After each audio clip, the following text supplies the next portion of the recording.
Most men today aren't weak, they are numb. Scrolling, gaming, porn, food, weed, spiritual highs, overworking, constant noise. Anything except actually feeling what's going on inside. I know that pattern way too well. For years, I thought I had a drug problem. What I really had was a numbing problem. Today, I want to talk about why men like us get addicted to numbing, even when we're sober, and what it really takes to break that cycle without losing our minds, and with a sense of groundedness and purpose and meaning. We don't numb because we're stupid. We numb because at some point it worked perfectly for us. As boys, as teenagers, as young men, who really taught us how to feel and own and embrace everything moving through us? Instead, we got man up. You're too sensitive. Stop overthinking. Just get on with it. So that leaves us in a tricky situation when we can no longer name the things that we're feeling. When shame comes, which can't be named. When fear comes, which can't be shown. When anger comes, which isn't allowed to be expressed. Or when grief comes, which we don't understand. And so naturally we begin to tone down all of those things. For me, numbing looked like weed every day from morning till nighttime. Endless scrolling, spiritual intensity instead of quiet honesty, working, helping and being helpful so I didn't have to sit alone with myself and face all of those difficulties. On the outside, it looked like Craig's doing things. Craig's spiritual. Craig's a healer. Craig's so strong. On the inside, it was just the opposite end of the spectrum. It was one simple strategy. Don't feel this, don't feel this, don't feel this. Numbing is not random.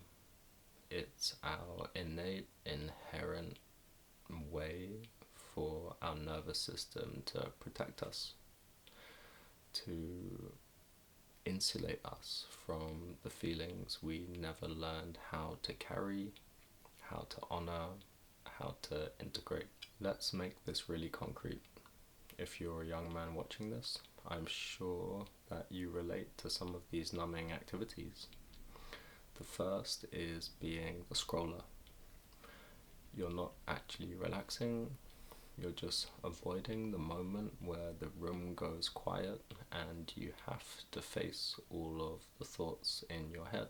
How about the overworker or the gym addict? You're not just grinding, you're lifting, pushing, hustling, so you don't have to face the parts of you that feel small, scared, or lost. What about the spiritual escapist? You're not always evolving, you're chasing ceremonies, breath work, retreats, gurus, spiritual transcendence. So you never really have to sit in sober, ordinary reality. When I really think about it, my toes curl because I've been all three in one lifetime, all three within the space of just a few years. And here's the dangerous thing. All of these look socially acceptable. Nobody questions you for being productive. Nobody criticizes you for meditating more. Nobody attacks you for working out harder, getting stronger, more attractive, more lean, more beautiful in your aesthetic. And so inadvertently you get praised for this numbing, and that's why it's so deadly. You can live an entire life as the high functioning guy while being completely disconnected from your own heart. And trust me when I say I've been there and gone so far down the rabbit hole. Numbing looks harmless because it's so subtle. It doesn't always look like a crash, but the bill always comes, and it costs us. For example, our self-respect. Deep down, you know when you're hiding. You know when you're scrolling instead of feeling. You know when you're busy instead of just showing up and being honest. The gap between who you are and who you pretend to be, that's where anxiety and depression grow. That's where the distance you feel between yourself and others is. It costs you real connection. When you're numb, you can't really connect. You can talk, you can joke, you can hang out, you can drink, smoke, party, but you're not really there. And people feel it.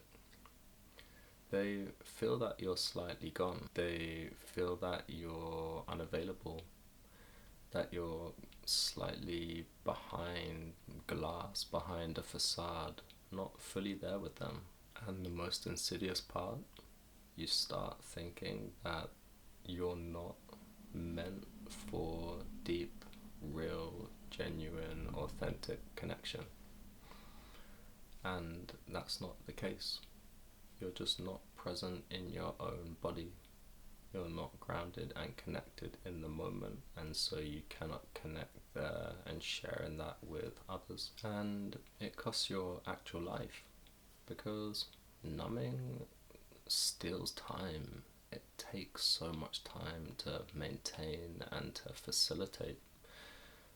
Years go by where you're kind of here, kind of not. You don't fully fail, but we know that when we're in that state, we don't fully live either.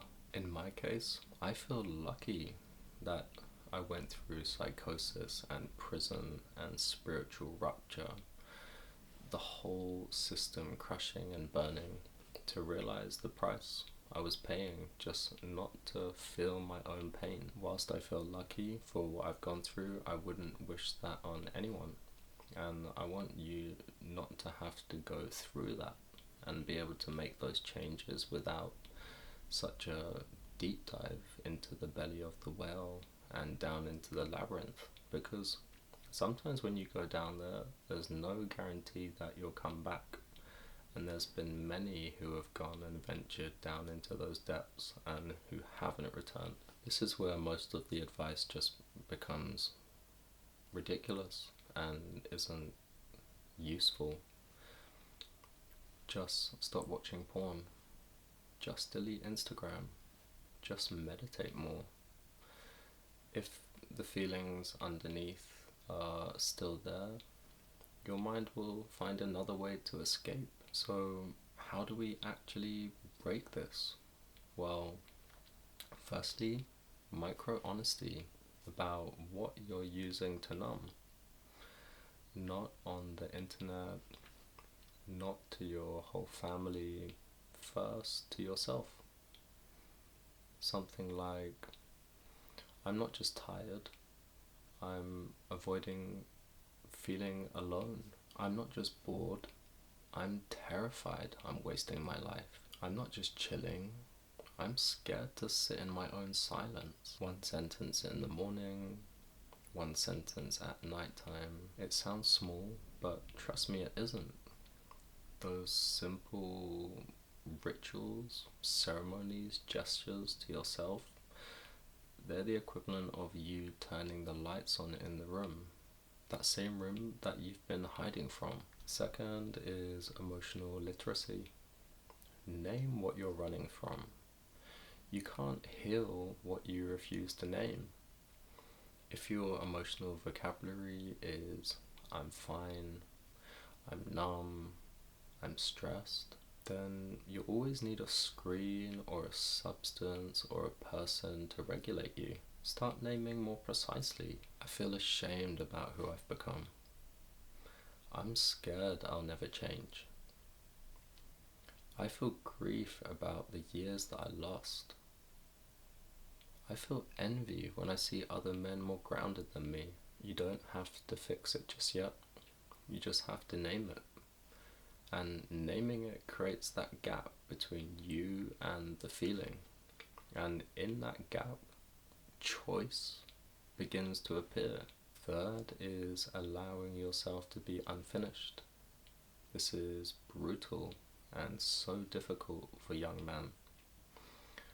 We want to look like I've got it all handled, I'm on my grind, I'm doing the work, but that very numbness, it thrives on performance. The moment you let yourself be messy and behind and in process, you simply stop needing the numbing as much. Unfinished is not a weakness. Unfinished is the doorway to where God is, where our grace is, and where real change can actually reach you. Let people around you see the man who is trying honestly, not the character who's already sorted.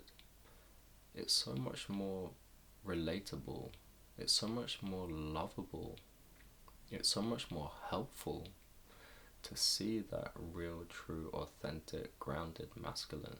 If you're a young man watching this and you see yourself in a lot of what I've said, always on the phone, always needing the phone, always needing something different to take the edge off of life, you're not broken. You're just tired of carrying it alone. Numbing is what you did to survive, and it's not what you need to do to live. You don't have to become some perfect monk. You don't have to delete your whole life. You just have to start telling the truth to yourself about what really matters, about what hurts, about what you're scared to feel, about what you're ashamed of, about all of those things in the dark which you're refusing to turn the light on for.